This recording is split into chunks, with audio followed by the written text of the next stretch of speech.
Normally we start a complex by doing at least the second movement first, the strength movement, which is the deadlift, just to warm up the movement pattern. And since this one has a complex movement, power clean, we're going to also warm up on this one. So what we're going to be doing is start roughly with 60% of your maximum and work up to the max, the weight you're going to use for the first complex. We're gradually adding weight until we feel that the weight is the proper one for the start, which should be roughly 80% of your maximum. So we're going to be doing here only 3 reps. The sets normally during the complex are 5 reps, anywhere between 3 and 5, but we don't want to fatigue yourself for nothing. So just do 3 reps, then we're going to add weight. Tight back, good. Always keep your head stable, don't move your head. Good. One more. That's it. Really want to emphasize really pulling backwards, almost losing your balance backward. One little tip you can do if you want to improve that, take a 10-pound plate here with the front of your feet on the plate here. Okay. So that would switch the center of gravity backwards, it will help you pull back. Obviously you bring the barbell closer to you. Keep the lower back tight at all times. Good. Keep your head straight. Back tight, lower back tight, that's good. Better, good job.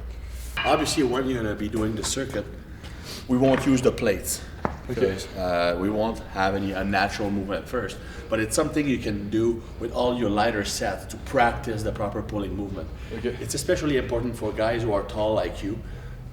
The more backward you pull, the stronger you're going to be. So now we're going to do the same thing for power clean, gradually working up in weight. So same thing here, just 3 reps. 3 reps. Remember, explosive, and at the top, try to rack like you rack the push press. Okay. So here, then.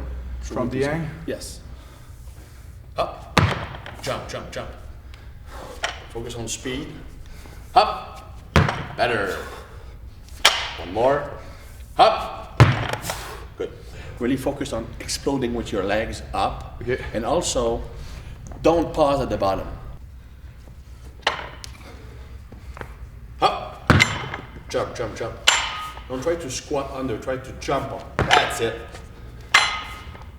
Up. Much better. And by the way, on that last rep, you lost your balance backwards. It's actually a good thing. That's because of the shoes you have. If you had Olympic lifting shoes like I do, it's a solid sole, so you wouldn't like crush your shoes at the catching position. Since you lost balance backward, it's because you're fully extended and the weight was still on the back of your feet when you catch the bar, when you cut the bar, and your shoes like crunched, so you lost balance. But that actually means that you pulled correctly. Okay. Up. Up. More speed. Up. That's good.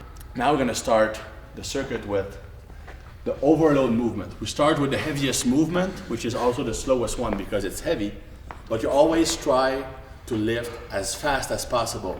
The speed of the movement will only depend on the weight used. Then we move on to the strength movement, which is the deadlift. Then the power clean, which is slightly faster.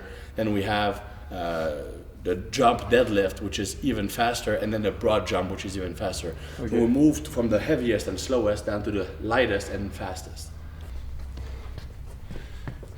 The bar on the top half deadlift should start at knee level or maybe just a bit higher. Most people tend to start the bar too high at the mid thighs. It doesn't work on the deadlift. It's not specific enough. You want at least that range of motion. And you still pull back. Imagine that you're pulling like a regular deadlift. Good. Keep it straight. Up. Good. 2 more. 1 more. That's it. Good. Now the second exercise in the complex would be the strength movement, the deadlift. Okay. Good. That's about the best one you've done. Same thing. Don't Don't lift your butt too fast. Better. 2 more. Good. That's it. Good set. Jump deadlifts are very similar to power cleans from the hang. So you lower the bar to your knees, and when you reach your knees, you jump up as high as you can. You don't pull, you keep your arm perfectly straight. Okay. You just try to jump as high as possible. Up. Good. Up. Less time at the knees. Jump up as soon as you up. Better. 2 more. Up. Last one. That's it. Much better. So for this one, it's going to be the broad jump, because when you notice, the movement pattern here is hips dominant. It's using your hips. Power clean, deadlift, it's using your hips. So the jump that corresponds to that is the broad jump. So you're going to jump as far forward as you can, and you reset and you jump forward again. Okay. Right? You want to reset between each rep. Don't try to jump like this. Jump as far as you can, take time to reset, jump again, take time to reset. We want every jump to be high quality. When you jump, you bring your hips back, and you project yourself forward. And throw your arm forward, because arms contribute 10% of jumping power.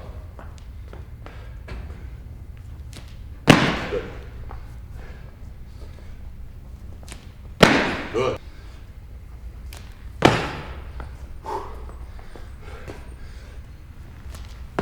That's one. That's it. Good job. The strength endurance portion is going to be the sled push. So you're going to grab the handles with your arms, kept straight, stay fairly low, Okay. and really try to extend your leg as far back as possible when pushing.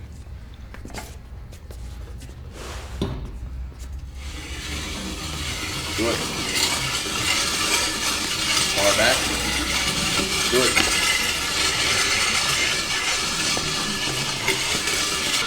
Steady your knee completely.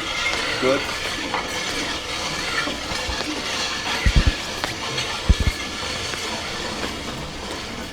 Very good. So that's the deadlift movement pattern complex.